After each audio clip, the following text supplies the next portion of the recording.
नमस्कार दोस्तों, मैं आपका अपने चैनल HVS स्टडीज़ में स्वागत करता हूं। इस वीडियो में आपके लिए इंपॉर्टेंट क्वेश्चन SSC CGL के लिए एक्सपेक्टेड, जो कि 13 अगस्त से 24 अगस्त तक आपका एग्ज़ाम चल रहा है, उसके लिए होंगे। प्रीवियस ईयर से मैंने आपके लिए एनालाइज़ किया है। अगर आप इस चैनल पर पहली बार आए हैं तो आपसे अनुरोध है चैनल को सब्सक्राइब कर लीजिएगा। वीडियो अच्छी लगे तो वीडियो लाइक करके ज़रूर जाइएगा। चलिए स्टार्ट करते हैं। Prevention of cruelty to animal is listed in dash list given in the 7th schedule in the Constitution of India। तो हमारे कॉन्स्टिट्यूशन ऑफ इंडिया में 7th शेड्यूल है।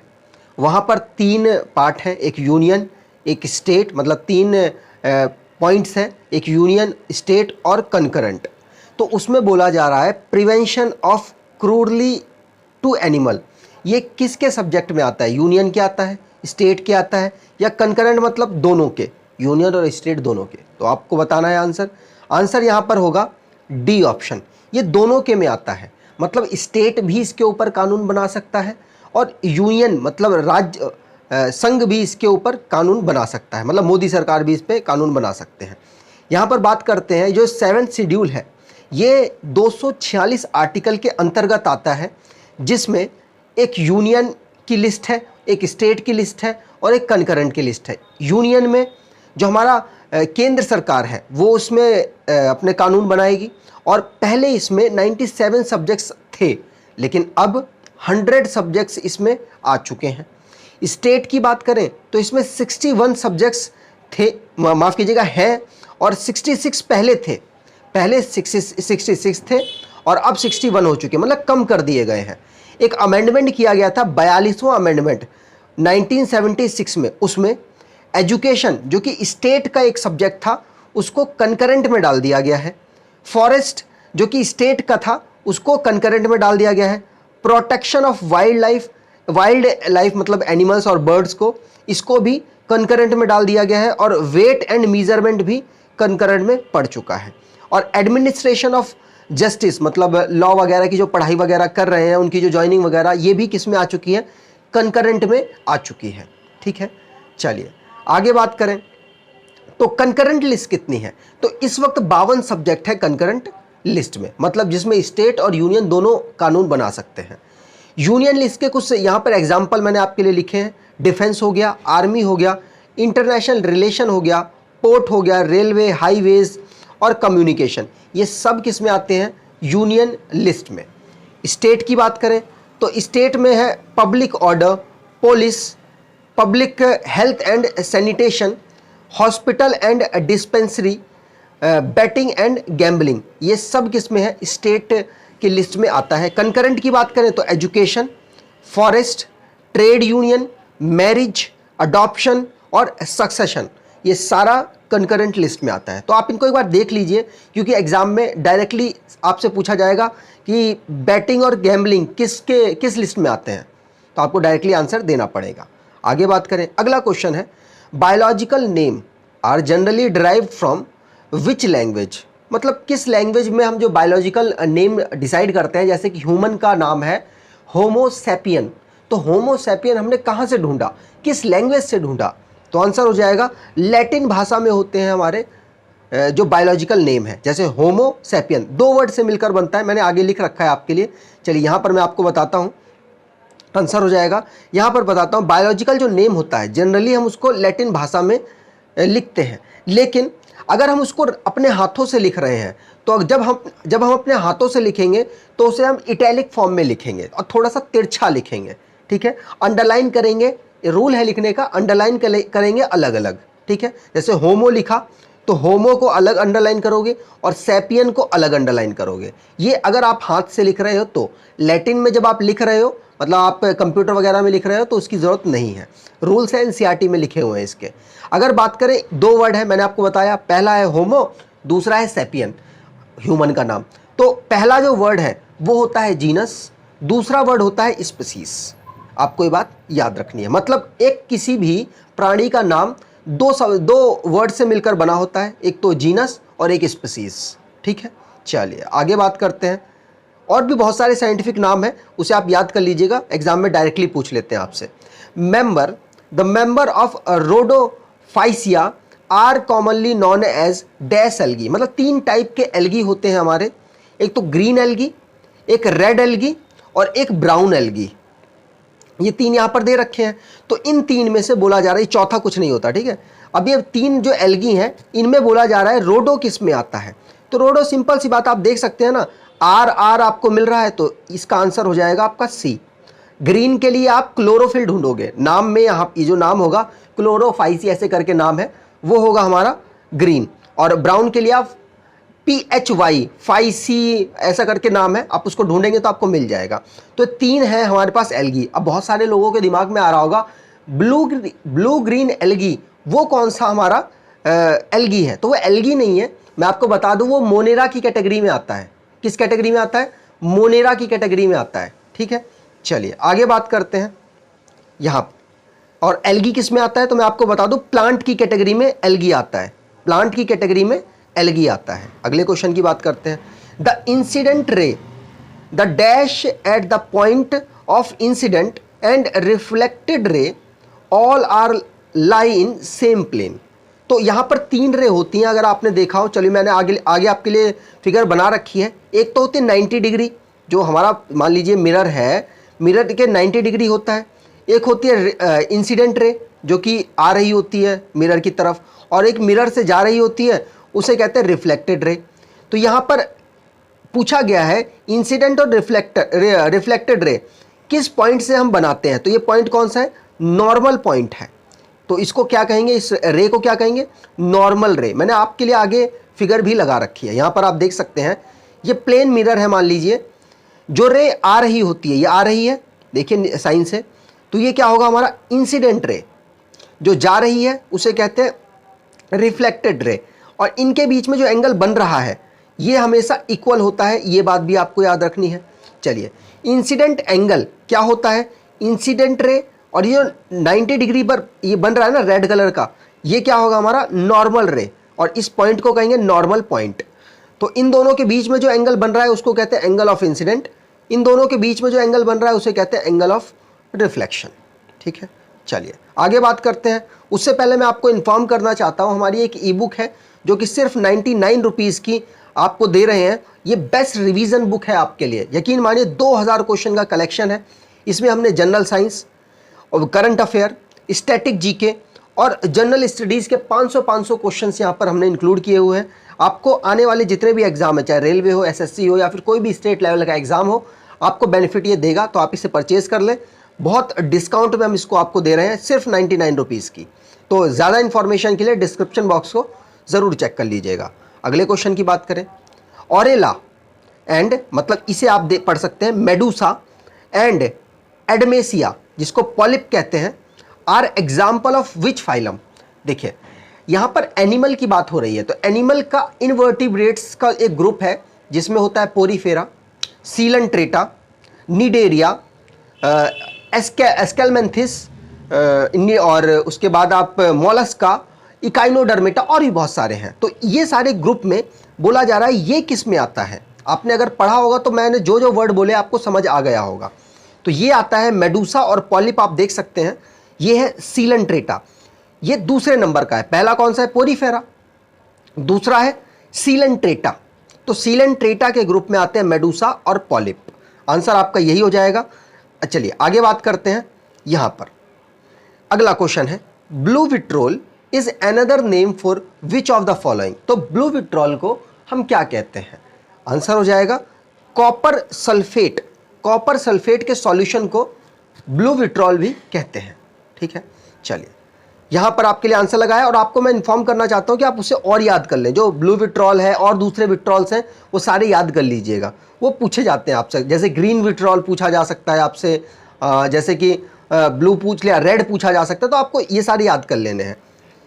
With which other country does Bangladesh share its border beside India. मतलब India के अलावा बांग्लादेश किस और देश के साथ अपनी बाउंड्री को शेयर करता है?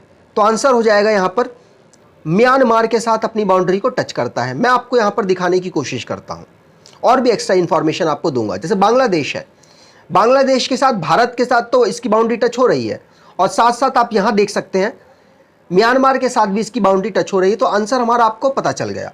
लेकिन भारत के साथ कितने कितने राज्यों के साथ ये अपनी बाउंड्री टच करता है, वैसे मैं करंट अफेयर में रेगुलर बताता रहता हूं। पाकिस्तान 5 स्टेट और यूनियन टेरिटरीज के साथ अपनी बाउंड्री टच करता है। 5 में से 3 राज्य हैं और 2 यूनियन टेरिटरीज हैं, ठीक है। अफगानिस्तान 1 यूनियन टेरिटरी के साथ अपनी बाउंड्री टच करता है भारत के साथ। चाइना 5 में से 4 राज्य हैं और 1 यूनियन टेरिटरी के साथ अपनी बाउंड्री को टच करता है। नेपाल 5 राज्यों के साथ अपनी बाउंड्री टच करता है। भूटान 4 राज्यों के साथ अपनी बाउंड्री टच करता है और बांग्लादेश 5 राज्यों के साथ अपनी बाउंड्री टच करता है। म्यांमार भारत के साथ 4 राज्यों के साथ अपनी बाउंड्री को टच करता है। तो इसी तरीके से मैं आपको करंट अफेयर बताता रहता हूं और भी बहुत सारे बेसिक नॉलेज हैं जो इसमें दे सकता हूं, लेकिन अब फिर वीडियो बहुत बड़ी हो जाएगी। चलिए आगे बात करते हैं। जैसे यहाँ पर यह पूछा जा सकता है पाकिस्तान के साथ सबसे बड़ी बाउंड्री कौन सा राज्य टच करता है, चाइना के साथ कौन करता है, तो इस तरीके के क्वेश्चन भी लास्ट टाइम आए हुए हैं, तो आप इसको भी डेटा देख लीजिएगा एक बार।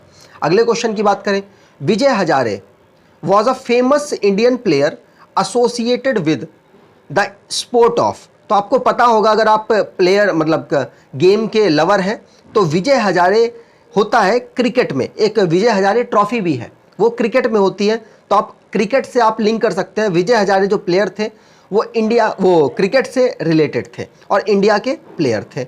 चलिए ये आपने ध्यान रखा। यहाँ पर मैंने बहुत सारे जो अलग अलग कप हैं वो लिख दिए हैं जो अलग अलग गेम्स में होते हैं। जैसे डेविस कप टेनिस से रिलेटेड है, लॉर्ड डेरबी कप रग्बी से रिलेटेड है, मोस्ट इंपॉर्टेंट है।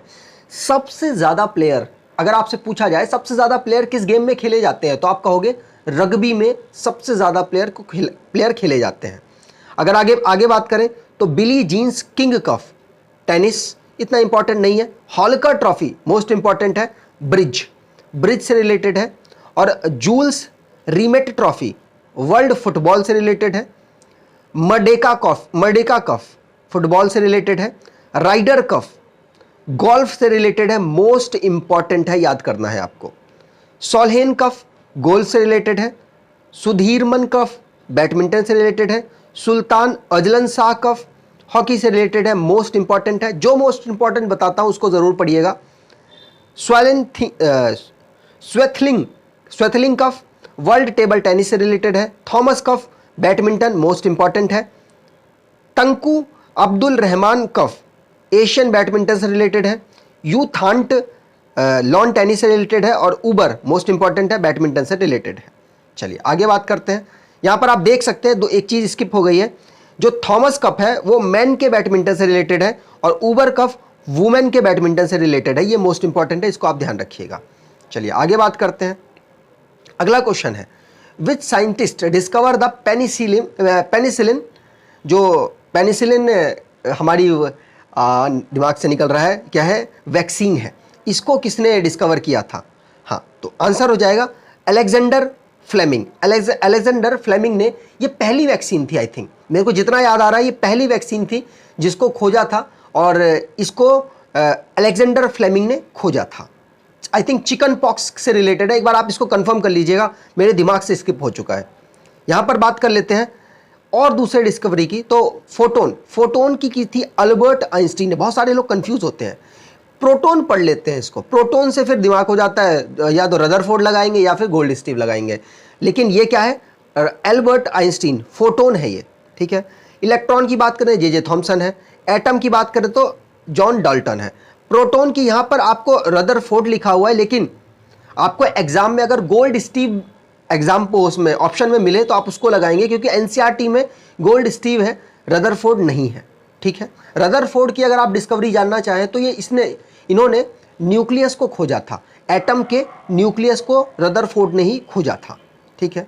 चलिए आगे बात करें। अगला क्वेश्चन है, India 24 January is observed as which one of the following days. तो आपको सारे इंपॉर्टेंट डेज याद करने हैं। ये क्वेश्चन लेने का मेरा मतलब ये था कि आपसे अनुरोध करता हूं, मेरी हर दिन की करंट अफेयर की वीडियो आती है उसे ज़रूर फॉलो करें, क्योंकि वहाँ पर मैं डेज आपको रेगुलर वे में उस महीने के साथ साथ पिछले महीने के भी रिवाइज कराता रहता हूँ और आपको रिवाइज होता रहेगा और 2 महीने में आपका चेंज बहुत तगड़े वाला दिखने वाला है। तो बात करें 24 जनवरी को भारत में नेशनल गर्ल्स चाइल्ड डे मनाया जाता है, ठीक है। चलिए आगे बात करें। अगला क्वेश्चन है, विच of the following creatures is oviparous. Oviparous का मतलब क्या होता है? ओवीपेरस का मतलब होता है जो अंडे देते हैं। एक होता है दूसरा वर्ड विविपेरस। विविपेरस का मतलब होता है जो बच्चे देते हैं, जैसे कि मैमल्स।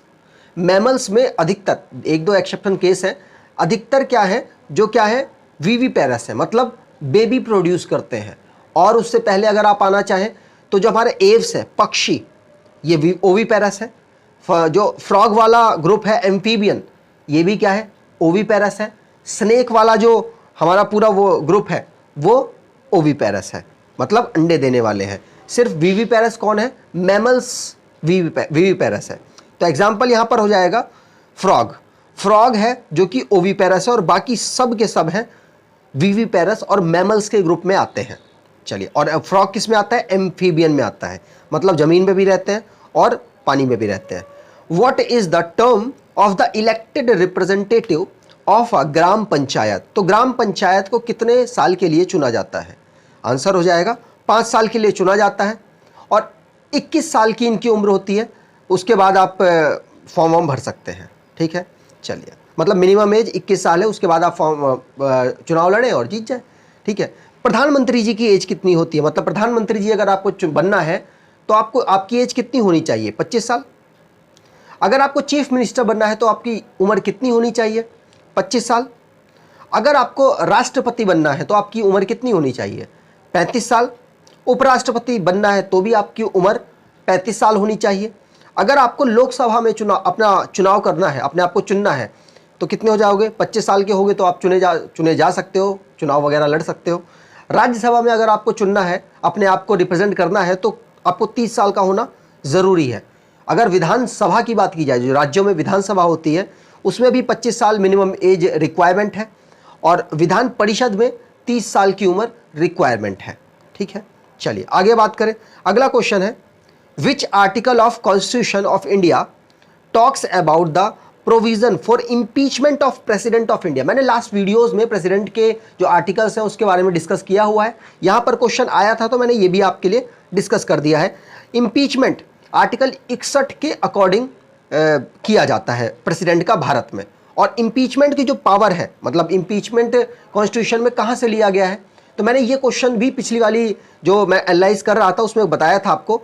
वो कहां से लिया है? अमेरिका से लिया है। कहां से लिया है? अमेरिका से। अब चुनाव की बात कर लेते हैं। प्रेसिडेंट साहब का चुनाव कहां से लिया गया है? तो आंसर हो जाएगा आयरलैंड से लिया गया है। अलग अलग चीजें हैं, अलग अलग ध्यान रखिएगा। आगे बात करते हैं। यहां पर मैंने सारे आर्टिकल्स लिख दिए हैं। तो आर्टिकल 52 ये कहता है कि भारत के पास एक प्रेसिडेंट होना चाहिए। 53 ये कहता है कि एग्जीक्यूटिव जो पावर है वो प्रधानमंत्री को, राष्ट्रपति के पास रहेगी। 54 की बात करें तो इलेक्शन प्रेसिडेंट का कैसे होगा वो बताता है। और मैनर ऑफ इलेक्शन, किस तरीके से इलेक्शन कराया जाएगा प्रेसिडेंट साहब का, ये बताता है आर्टिकल 55। आर्टिकल 56 की बात करें, टर्म ऑफ ऑफिस, मतलब कितने साल तक प्रेसिडेंट अपने ऑफिस में रह सकते हैं। 57 आर्टिकल बताता है एलिजिबिलिटी ऑफ री इलेक्शन, किस तरीके से दोबारा चुना जा सकता है अपने प्रेसिडेंट साहब को। आर्टिकल 58 बताता है क्वालिफिकेशन, प्रेसिडेंट बनने के लिए आपको क्या क्या क्वालिफिकेशन की रिक्वायरमेंट है। आर्टिकल 60 बताता है कि कौन उनको ओथ दिलाएगा, तो हमारे जो चीफ जस्टिस हैं सुप्रीम कोर्ट के, वो दिलाते हैं इनको ओथ। और अगर वो अवेलेबल नहीं है तो सीनियर मोस्ट जो जज होंगे सुप्रीम कोर्ट में, वो इनको ओथ दिलाएंगे। आर्टिकल 61 की बात की जाए तो ये होता है इम्पीचमेंट ऑफ प्रेसिडेंट के बारे में ये बताता है, मतलब महाभियोग हिंदी में इसको कहते हैं। अगले क्वेश्चन की बात करें, which of the following acids is present in ant bite, मतलब जब तुम्हें मधुमक्खी वगैरह काट लेगी तो कौन सा उसके अंदर आपके एसिड होगा, तो आंसर हो जाएगा फॉर्मिक एसिड। कौन सा एसिड? Formic acid. ठीक है, चलिए, और कांटे वगैरह में भी फॉर्मिक एसिड ही होता है। ठीक, अगले क्वेश्चन की बात करें, what is the dominant chemical present in detergent powder, तो डिटर्जेंट पाउडर में कौन सा केमिकल होता है इनमें से? आंसर हो जाएगा कैल्शियम नहीं, सोडियम बाइकार्बोनेट। लेकिन कार्बोनेट वाला होता है धोने सोडे में और बाइकार्बोनेट होता है खाने वाले सोडे में। तो कार्बोनेट, सोडियम कार्बोनेट आंसर हो जाएगा धोने वाले, क्योंकि डिटर्जेंट से आप क्या करोगे? धुलोगे। और खाने वाला क्या होगा? यहां पर बाई लग जाएगा। ठीक है, इसका अगर आप फॉर्मूला जानना चाहें तो Na CO3 इसका फॉर्मूला होगा। चलिए आगे बात करते हैं। अगला क्वेश्चन है, which state of India has the longest mainland coast line. ये मैं करंट अफेयर में रेगुलर कराता हूं, यहां पर आपको देखो उसी मेथड से कराऊंगा, कैसे कराता हूं मैं वहां पे। तो सबसे बड़ी कोस्ट लाइन किसकी है, क्वेश्चन पूछा गया है, गुजरात। गुजरात आंसर हो जाएगा। अब देखिए वहां पर मैं किस तरीके से कराता हूं, पहले तो मैं कोई राज्य बता रहा होता हूं जो कोस्ट लाइन का होता है, फिर मैं ये शुरू करता हूं। सबसे बड़ी कोस्ट लाइन किसकी, गुजरात की। सबसे छोटी कोस्ट लाइन किसकी, गोवा की। और कितने राज्य हैं जो कोस्ट लाइन अपनी है, जिनके पास कोस्ट लाइन है भारत में, तो गुजरात हो गया, महाराष्ट्र हो गया, गोवा हो गया, कर्नाटक हो गया, केरला हो गया, तमिलनाडु, आंध्र प्रदेश, उड़ीसा, वेस्ट बंगाल। ये 9 राज्य हमारे ऐसे हैं जिनकी कोस्टल लाइन है। सबसे बड़ी गुजरात की है और सबसे छोटी गोवा की है। इस बात को आपको याद रखना है, ठीक है। अगर आपको वीडियो अच्छी लगी है, इंफॉर्मेटिव वीडियो लगी है, तो आपसे अनुरोध है चैनल को सब्सक्राइब कर लेंगे और वीडियो को लाइक करके जरूर जाएंगे। जो तैयारी कर रहे हैं एटलीस्ट उनको ये वीडियो भेजेंगे भी, रिक्वेस्ट है आपसे। धन्यवाद।